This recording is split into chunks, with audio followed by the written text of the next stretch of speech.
সালাম আলাইকুম। এক একটা ভিডিও করবো, এক একটা ভিডিওর মধ্যে এক একটা সমাধান দেবো।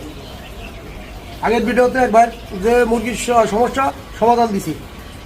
এখন এই মুরব্বীর যে সমস্যা, মুরগির পালন করে লাভবান হয় না, তাই না? জি না, বা প্রত্যেকবার লস হয়। লস হওয়ার কারণ আপনার শেড কয়টা? চারটা শেড কি উত্তর দক্ষিণ না পূর্ব পশ্চিম? দুইটা আছে উত্তর দক্ষিণ, দুইটা আছে পূর্ব পশ্চিম। আচ্ছা, উত্তর দক্ষিণ পূর্ব পশ্চিম। পূর্ব পশ্চিমের কথা বাদ দিই, আমি আগে যেটা যেটা জিজ্ঞেস করবো সেটা উত্তর দেবেন। উত্তর দক্ষিণ শেডটা 15 থেকে 18 দিন বা 20 দিনের মাথায় মুরগিতে আপনার ঠান্ডা লাগে। জি লাগে? লাগে লাগে কি না জোরে বলেন। লাগে। এরপরে গাম্বুরা হয়। গামরা হয় হ্যাঁ গামরা আসলে বাস্তব হয়। বাস্তব রানী খ্যাত এটাও আসে। হয়। আচ্ছা, এই উত্তর দক্ষিণে শেডের যে সমস্যাটা পাইছি, আমি কিন্তু আপনারা জিজ্ঞেস করি না, কিন্তু আপনারা আমি যেটা জিজ্ঞেস করছি সেটার উত্তর দিচ্ছেন। জি যেটা পূর্ব পশ্চিম শেড, এটা আমার মনে হয় না যে তেমন একটা সমস্যা না হয়। না হয় হালকা হালকা কম হয়। ঠান্ডাটা হয়।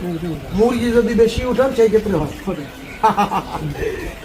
আরে বাবা, 1000 মুরগি, 1200 স্কোয়ারে মুরগি দেবো আমি 1000।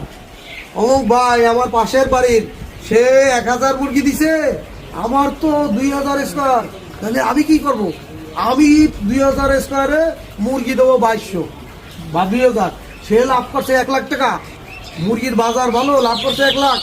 বা 1000 মুরগিতে 800 মুরগিতে 80,000 টাকা লাভ করছে। আমার তো 2000 স্কোয়ার, তাহলে আমি তো 2 লাখ টাকা লাভ করবো। আমি 2000 মুরগি দেবো। এই যে লোভ, এই খামারিদের ভিতরে মুরগি বেশি উঠানোর লোভ, লাভ বেশি করার লোভ, এই লোভটাই আমাদের ধ্বংস করে দিতেছে। এইটা আমরা না করে 2000 স্কোয়ারে আমরা 1100 মুরগি দিই, 1200 মুরগি দিই, জুলুম 1200, এর উপরে মুরগি দেবো না। তাহলে আমরা ওই লস থেকে বাইরে আসবো, আমাদের লস হবে না। খাবার বেশি লাগবে না, মুরগি বাড়বে বেশি, লিটার ভিজবে কম, গ্যাস হবে কম, ঠান্ডা লাগবে না, রানীকাত গাম্বুরা এগুলো কম আসবে। আর এই লোক থেকে বাইরে হয়ে আসা লাগবে যদি ফার্ম করে বাঁচতে চাই, ছেলে মেয়ে নিয়ে যদি চাইছে ড্রাইভার থেকে চাই। সুপ্রিয় দর্শক, দেখতে থাকুন আমাদের ভিডিও, চ্যানেল সাবস্ক্রাইব করে পাশে থাকুন।